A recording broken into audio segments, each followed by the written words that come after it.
been going back to back to back to back to back to back to back. Like the neighborhood warriors. I don't miss, I don't play none, I don't diss, I don't say. Et yo tout le monde les gars, c'est MaxoBoy50C et j'espère que vous allez bien, que votre moto va bien, que tout le monde va bien. Alors, dans cette vidéo, plusieurs choses. Dans un premier temps les gars, je vais vous parler un peu de la moto parce que vous allez voir que elle a changé entre temps depuis la dernière fois où j'ai sorti la vidéo, donc c'était, je crois que c'était il y a à peu près un mois, quelque chose comme ça. Donc je vais vous expliquer qu'est-ce qui a changé, qu'est-ce qui s'est passé, etc. Donc déjà niveau esthétique, il n'y a rien de changé, enfin tout est pareil. Mais en gros, niveau moteur, on est sur un 77/6 Street Race, donc c'est pas le Big Racing, c'est pas celui en alu, c'est celui en fonte. Pourquoi en fonte? Parce que moi je roule pratiquement tout le temps, je fais du all days, donc le fonte c'est fiable, ça marche bien. Et puis franchement le 77 il marche beaucoup mieux que le 70 top. Genre niveau couple, ça a rien à voir. Niveau reprise et tout, il est vachement mieux. Après j'ai changé le pot aussi, je vais y venir tout à l'heure. Mais sinon c'est exactement pareil, donc MVT DD, Vilo top perf, clapet top. Carbu de 24, gicleur de 150, mais je suis trop riche, c'est pour le réglage, du coup, après j'ai changé, donc pipe Most, puis après voilà, donc transmission en 1453, ça n'a pas changé. Et le pot, donc attendez, je vais venir de l'autre côté. Et du coup, les gars, le pot, c'est un, alors je sais pas si on voit très bien, mais c'est un Yasuni R3, voilà, donc en 70-80, avec la petite cartouche KRM.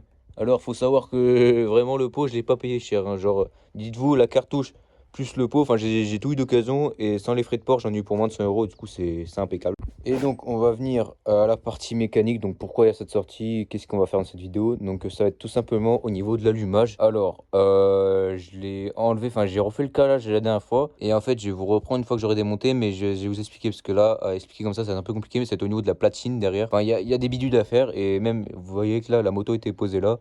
Et il y a une fuite d'huile là. Du coup, je vais voir si ça n'a pas bougé derrière et tout. Donc je vous pose en timelapse et du coup on se retrouve une fois que l'allumage est démonté les gars. I got nightmares in my head, I fear that the thoughts build up until I can't hear, that my mind fills up into a creature, and it haunts me somewhere much deeper.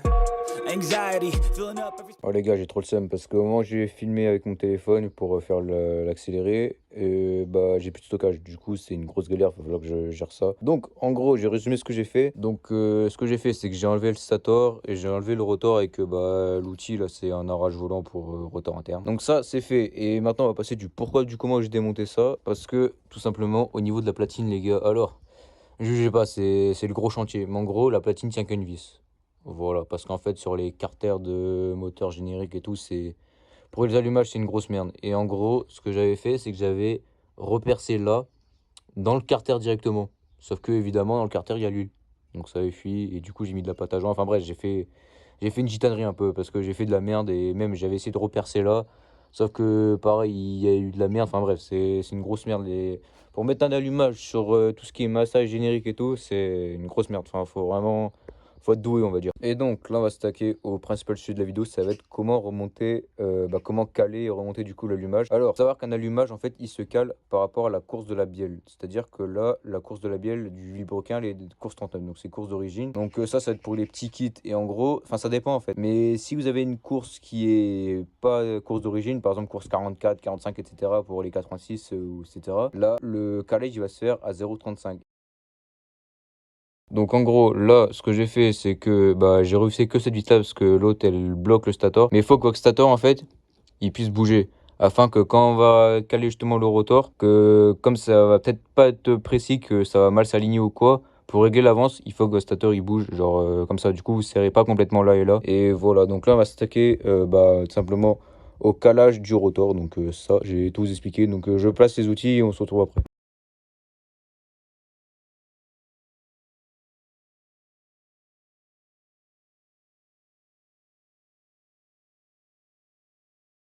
Donc là, vous voyez que je viens de fixer mon rotor. Donc une fois que vous avez mis le rotor, il faut donner quelques petits coups de maillet dessus, histoire qu'il se fixe bien justement au vilebrequin. Et donc là, vous voyez qu'avec le trait et celui du stator et du rotor, on n'est pas trop en face. Du coup, là, c'est là où l'intérêt de ne pas visser à fond les vis. C'est-à-dire que là, on va venir décaler le stator. Donc, je ne sais pas si on voit très bien, mais là, on est parfaitement aligné. Et on est toujours à 0,40. Donc là, si on tape, normalement, On est à 0,40, c'est parfait. Donc là, ce qu'on peut faire, c'est qu'on peut serrer à fond les vis du stator. Donc je vais faire ça et je vais remettre l'écrou. Une fois que j'ai fait tout ça, on se reprend après. Donc là, du coup, ça y est, les deux vis sont fixées, l'écrou est fixé.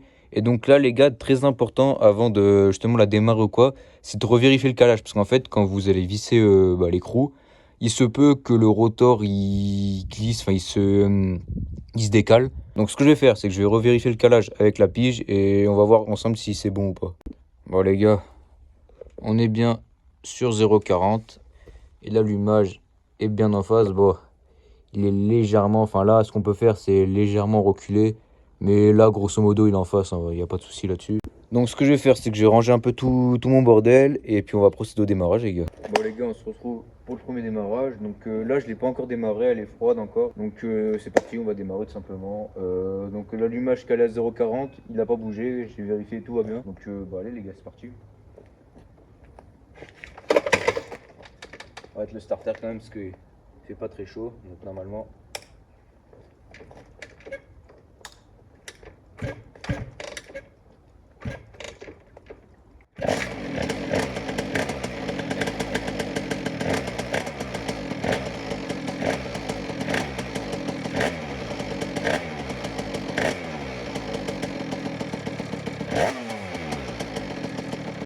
Donc les gars, vous voyez, tout tourne nickel. Donc là, les froids, c'est pour ça, elles fument beaucoup. Puis même, comme je le dis, le réglage turbo, je suis trop riche. Ah, franchement, le pot, je trouve, ça fait un style. Après, avec les roues enduro, ça va pas trop, mais franchement, je trouve, ça va, en vrai, il est potable, le pot. Donc bah les gars, c'est tout pour cette vidéo. Donc merci de l'avoir suivi. Et bah n'hésitez pas à vous abonner, à liker, franchement, ça fait super plaisir. Du coup, bah moi, je vous dis à une prochaine vidéo, les gars, avec la moto. Tchuss!